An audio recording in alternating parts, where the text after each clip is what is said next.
like that. There's the ball, pivot ball, and this is where I guess the clutch comes through. Alright, so we had to lube it up on the insides right there, and on the tops, okay? And then on these sides right there. So what you're gonna do is you're gonna put it in like that, and then you're gonna have the release bearing. It's gonna go in, and with these two, the high sides like that, are gonna go in and contact with the release lever. Hopefully it just slides on. Yeah, like that. So those are contacting, and then I'm gonna put this clip back in like this. All right. And now we are going to put the transmission back in right after we replace the transmission mounts. Okay, well it's been a couple days, and I made what could be a big mistake, could be a minor mistake. I did not lube up, I did not grease up between the release bearing and the input shaft. So we slide that release bearing onto the input shaft, which you just saw about 20 seconds ago in this video. You need to make sure that you lube between the input shaft and the release bearing. If you guys want to know what the consequence of that is, you can ask me in about however long it takes for it to show symptoms.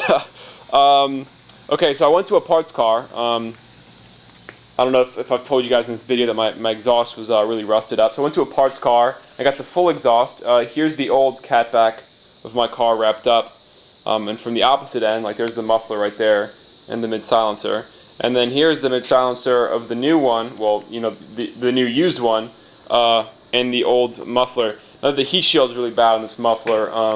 Hopefully it's not too bad. It's definitely in better shape than mine though, because mine, of course, right there is two big holes between the muffler and the silencer that are gonna make it not only fail inspection, but I mean, I'm pretty sure the pipes are gonna rust off at the muffler too. So hopefully that'll last me about another year. Got some more stuff, which is not related to the clutch installation, except for these exhaust manifolds. I took off the exhaust manifolds of the parts car. One of mine is busted. Apparently this happens pretty often. Right here it's busted through. I don't know if it's going to be able to hold a bolt anymore. So I bought these because I may need one, and I'm sure somebody else somewhere can make use of the other. So if these won't hold the front pipes up, if my busted one is not going to hold this bolt, then I'm going to have to replace those before my exhaust will be functional. So I'm a little bit anxious about that. Other stuff, we got the drive shaft back. I had to get this pressed off and pressed back on. The shop charged me $50 for it, which I'm not too happy about. But I was worried about damaging the drive shaft. You see the marks I made where I marked it before I took it apart. You take it apart right there. It's pretty annoying to get to. But my center bearing was really torn up, so I had to replace this. I'm excited to see what kind of a difference it's going to make in the vibrations in the car. Anyway, so I got that pressed on at the shop, and I got the drive shaft back together. And now what I'm going to do is I'm going to put the flex disc on, and then I'm going to go ahead and attach the drive shaft to the rear differential. This is the original gasket. I did not order this part again. It sat underneath the car coated in grease for about a week. It was pretty dirty. I just wiped it off with some towels. Hopefully, I'm anxious about that too. Hopefully it's not going to be too big of a deal. So I'm just going to go ahead and bolt on the flex disc. And right here I have the tightening torques for the bolts. So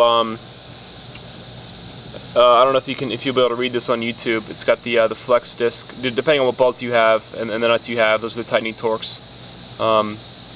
And it should be written on what kind of bolt you have. Should be written on the bolt. I'll go get a bolt, see if it works. All right, so here's one of the bolts from the flex disc. I don't know if this went from the flex disc to the drive shaft or the flex disc to the transmission output flange or whatever you call it. This won't be able to pick it up, but you can see there's an 8.8 there on the end of this bolt. So it doesn't say M10 or M12, but on my list it says M10 8.8 is 34 foot-pounds. I'm guessing this is the M10 since it says 8.8. So I'm going to go ahead and using the new nuts that I got, I have 6 new nuts. So I'm going to put these 3, attach 3 from the flex disc onto the end of the drive shaft.